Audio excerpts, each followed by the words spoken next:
माथे में ठंडक लगती है, इसलिए लगाते हैं। ठीक है, हाँ चलो और बताइए। स्वामी जी प्रणाम। हाँ नमस्ते जी। स्वामी जी, ईश्वर न्यायकारी है हाँ जी, तो वो दयालु कैसे है? बहुत अच्छा। दयालु का अर्थ होता है किसी का भला चाहना। क्या बोला, दोहराइए। किसी किसी का का भला भला चाहना।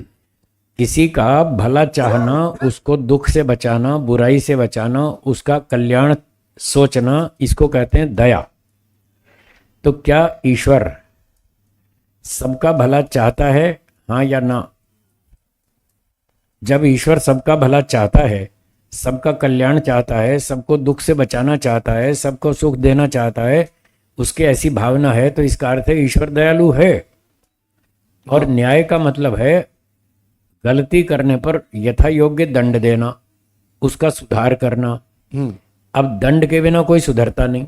बरोबर इसलिए जब आपके बच्चे गड़बड़ करते थे तो आप भी दंड देते थे, हाँ या ना? बरोबर। क्या आप बच्चों के दुश्मन थे? नहीं। क्या आप बच्चों पे दयालु नहीं थे? आप उनको अपराध करने पर दंड भी देते थे, पर मन में उनका भला भी चाहते थे।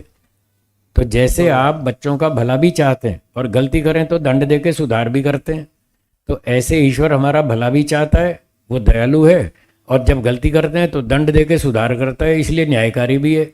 इन दोनों बातों में कोई विरोध नहीं है। बरोबर बरोबर। एक और प्रश्न है। बोलिए बोलिए। शरीर जड़ है जी। तो उसकी वृद्धि कैसे होती है? शरीर की वृद्धि कैसे होती है? हाँ। इसलिए होती है कि इसमें आत्मा विद्यमान है। आत्मा शरीर में विद्यमान है, इसलिए इसकी वृद्धि होती है। जैसे वृक्ष में आत्मा है तो वृक्ष की वृद्धि होती है, कुत्ते में आत्मा है, कुत्ते का शरीर भी बढ़ता है, गधे में आत्मा है, गधे का शरीर भी बढ़ता है। तो जिसमें आत्मा होता है उसको खाना पीना भोजन आदि मिलता रहे तो उसका शरीर बढ़ता रहता है। भले ही जड़ है तो क्या हुआ, जड़ वस्तु भी बढ़ती है, पर वो बढ़ती है जिसमें आत्मा हो। अब कार जो है, कार बढ़ती है। आप जितने साइज की खरीद के लाते हैं 10 साल तक भी उतने साइज की रहती है, वो 4 इंच नहीं बढ़ती है। क्यों? उसमें आत्मा नहीं है। उसमें आत्मा नहीं है। ना वो बढ़ती है ना घटती है, ना कार के बच्चे होते हैं, क्योंकि उसमें आत्मा नहीं है। और मनुष्य पशु पक्षी इनके शरीर बढ़ते भी हैं घटते भी हैं, इनमें आत्मा होती है, इनके बच्चे भी होते हैं, अपनी नस्ल के होते हैं। इससे सिद्ध होता है कि कार में आत्मा नहीं है, मनुष्य में है, वृक्षों में है। ठीक हो गया? बहुत बढ़िया। और कोई? और बोलिए। आपके मन में अगर प्रश्न हो, आज आपका अवसर है। हाँ पीछे बोलिए। दीजिए। पीछे जीतू भाई।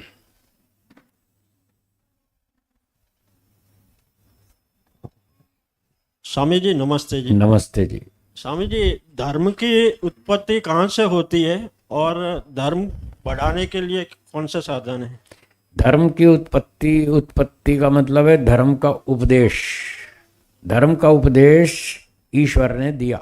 सृष्टि के आरंभ में 4 वेदों का ज्ञान ईश्वर ने दिया, उसमें धर्म का उपदेश दिया। सच बोलो, तो सच बोलना धर्म है, ये ईश्वर ने हमको सिखाया। झूठ मत बोलो, झूठ बोलना अधर्म है, वो भी ईश्वर ने बताया। तो ईश्वर ने धर्म और अधर्म दोनों की जानकारी दी। तो ईश्वर सर्वज्ञ है, वही जानकारी दे सकता है। हम तो अल्पज्ञ हैं, हम तो कुछ भी नहीं जानते। हम अपने माता पिता से सीखते हैं, विद्वानों से सीखते हैं, गुरुजनों से सीखते हैं, ऋषियों से, ईश्वर से। तो ईश्वर सर्वज्ञ है, वही धर्म और अधर्म का उपदेश बताता है और कहता है धर्म का पालन करो, अधर्म का पालन मत करो, अधर्म से बचो। तो इस तरह से ईश्वर ने धर्म का उपदेश दिया। तो सच बोलो, न्याय से व्यवहार करो, प्रेम से रहो, दूसरे की रक्षा करो, प्राणियों की रक्षा करो, कमज़ोर की रक्षा करो, उसकी मदद करो, उसकी सहायता करो, यज्ञ करो, हवन करो, दान दो, हैं, और समाधि लगाओ, मोक्ष में जाओ। ये सारा धर्म का उपदेश ईश्वर ने दिया। और झूठ मत बोलो, चोरी मत करो, रिश्वत मत लो, हेरा फेरी मत करो, ब्लैक मार्केटिंग मत करो, ब्लैक मेलिंग मत करो, ये सारे बुरे काम हैं, इनका उपदेश भी ईश्वर ने बताया। अब जो बढ़ाना है इसको, तो बढ़ाएंगे कैसे? ईश्वर के कर्मफल व्यवस्था को समझेंगे, ईश्वर की न्याय व्यवस्था को समझेंगे, उसके दंड और इनाम की बात को समझेंगे। अगर ये बात समझ में आ जाएगी तो ये समझ में आएगी कि यदि हम अच्छे काम करेंगे, धर्म का पालन करेंगे, तो हमें इनाम मिलेगा। क्या आप लोग इनाम प्राप्त करना चाहते हैं? हाँ, अगर हाँ तो आप अच्छे काम करेंगे, धर्म की वृद्धि होगी। और अगर ये समझ में आया कि गलती करेंगे तो दंड मिलेगा, दंड समझ में आएगा तो आप गलतियां करेंगे नहीं करेंगे, तो गलतियों से बचेंगे, अधर्म से बचेंगे। कब बचेंगे? जब दंड समझ में आएगा। जिसको दंड समझ में नहीं आता वो गलती ज़रूर करेगा, वो बच ही नहीं सकता। दंड के बिना कोई सुधरता नहीं है, ये शास्त्रों के सिद्धांत हैं, वेदों के सिद्धांत हैं। तो जिसको दंड समझ में आता है वो गलती नहीं करेगा, और जिसको इनाम समझ में आता है वो मेहनत करेगा। कितने बच्चे खूब अच्छी मेहनत करते हैं, उनको इनाम का लक्ष्य दिखता है सामने, हम 98% लाएंगे, हम 95% लाएंगे, हम 85% लाएंगे, हमको इनाम मिलेगा। तो इनाम मिलेगा तभी तो वो मेहनत करते हैं। तो धर्म की वृद्धि इनाम को याद रखने से होती है। उत्तम फल, सुख, पुरस्कार, सम्मान, इसको याद रखने से धर्म की वृद्धि होती है। और दंड को याद रखने से व्यक्ति बुराई नहीं करता, अधर्म से बचा रहता। तो ये सिद्धांत ऋषियों ने बताए। ठीक, और बोलिए। हाँ जी। हाँ, प्रफुल्ल जी पूछ रहे। हम माइक चालू करो भाई। हाँ, माइक नहीं चल ये रहा। दूसरा माइक ओ, बेटा। हाँ ठीक है ठीक है। स्वामी जी, एक ऑनलाइन शंका है। बोलिए। अंकुश शर्मा जी ने पूछा है, स्वामी जी शाकाहारी रहने से पाप क्यों नहीं लगता जबकि पेड़ पौधों में भी आत्मा है? इनका प्रश्न है, शाकाहारी रहने से पाप क्यों नहीं लगता जबकि वृक्षों में भी आत्मा है।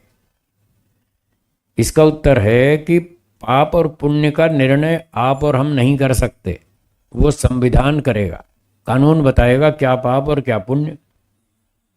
अच्छा चलिए, मैं एक उदाहरण से पूछता हूं आपको प्रश्न। ट्रेन में यात्रा करना ठीक है या गलत है? ठीक है। हाँ जी, ठीक है। बिना टिकट भी ठीक है? अब देखो मना कर रहे हैं अब मना कर रहे हैं। तो बिना टिकट यात्रा करना गलत है और टिकट लेकर यात्रा करना ठीक है। ये ठीक और गलत का निर्णय कैसे हुआ? आपकी इच्छा से या कानून से? अब समझ में आया? सही गलत का निर्णय कानून से होता है, और कानून बनाने का अधिकार जनता को नहीं है, राजा को है। हाँ या ना?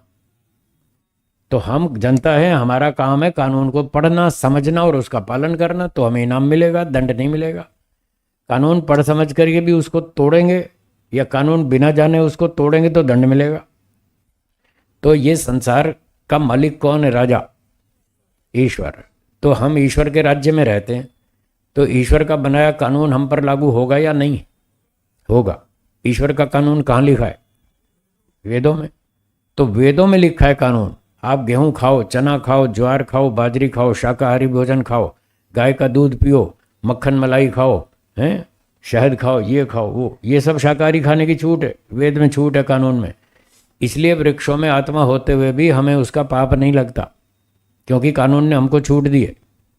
और माँ अंडा, अंडे मत खाओ, मांसम नाशनियात, मांस नहीं खाना, गाम माँ हिंसी, गाय को नहीं मारना, अविम माँ हिंसी, भेड़ बकरी को नहीं मारना, माँ हिंसी पुरुषम जगत, मनुष्यों को नहीं मारना। ये वेद में सारे कानून लिखे हैं कि पशुओं को मार मार के नहीं खाना, अगर उसको खाएंगे तो अपराध लगेगा, दंड मिलेगा। तो निर्णय कानून से होगा कि किस में अपराध है और किस में नहीं। तो कानून हमको शाकाहारी भोजन खाने की छूट देता है, इसलिए उसको खाने में अपराध नहीं है, और मांस अंडे खाने को मना करता है, इसलिए उसको खाने में अपराध है। एक और छोटा सा प्रश्न मेरी ओर से, उसका उत्तर सोचिए।